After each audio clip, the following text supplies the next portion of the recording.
Sunod naman daw hihilingin ng Department of Justice ang pagpapakansela ng mga pasaporte na mga nadawit sa Malampaya Fund Scam. Ito'y sa kabila ng iba't ibang reaksyong natanggap mula sa ilang senador. Matapos hilingin kahapon ng DOJ na ipakansela mga pasaporte ng mga dawit naman sa pork barrel scam. Nakatutok si Lia Manialac del Castillo.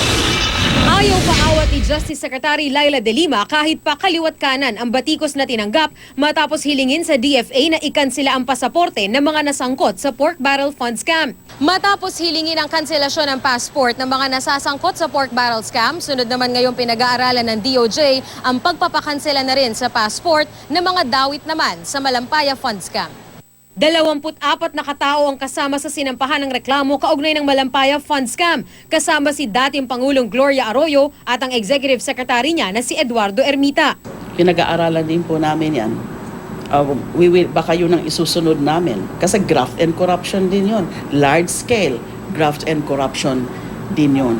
I think tamang panahon para i-consider yung mga ganyang legal moves para to give teeth to our fight against graft and corruption.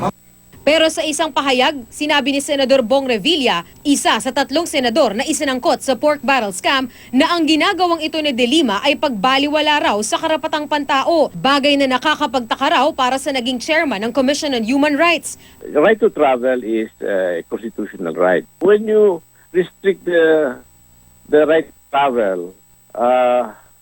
siyempre, it affects the human rights of the person. Wala na sa kanyang poder yung kaso, kundi na sa ombudsman na. Pero matapang ang naging sagot dito ng kalihim. Katawa-tawa siguro sa kanila.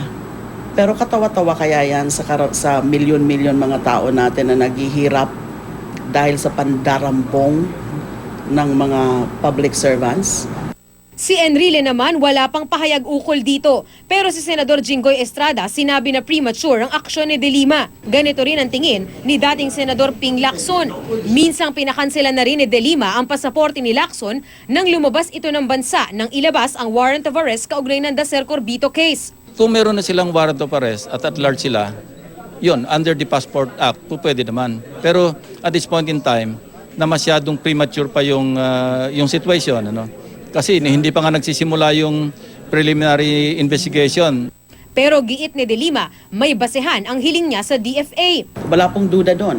And anybody can ask for the cancellation of passports of anyone for as long as based nga on the proper grounds as enumerated in the law.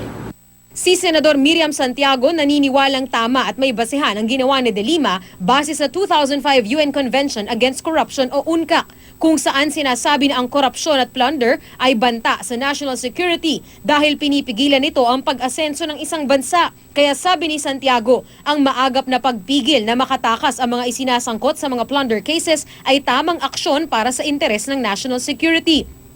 Natanggap na ng DFA ang request ng DOJ at hihingin daw nito ang komento ng mga kasama sa reklamo bago ito magdesisyon kung ikakansela nila o hindi ang mga pasaporte. Sunod na isusulong daw ni De Lima ang pag-amyenda sa plunder law para agad makansela ang pasaporte ng mga nasasampahan ng kaso. Lia Manialac del Castillo, nakatutok, 24 oras.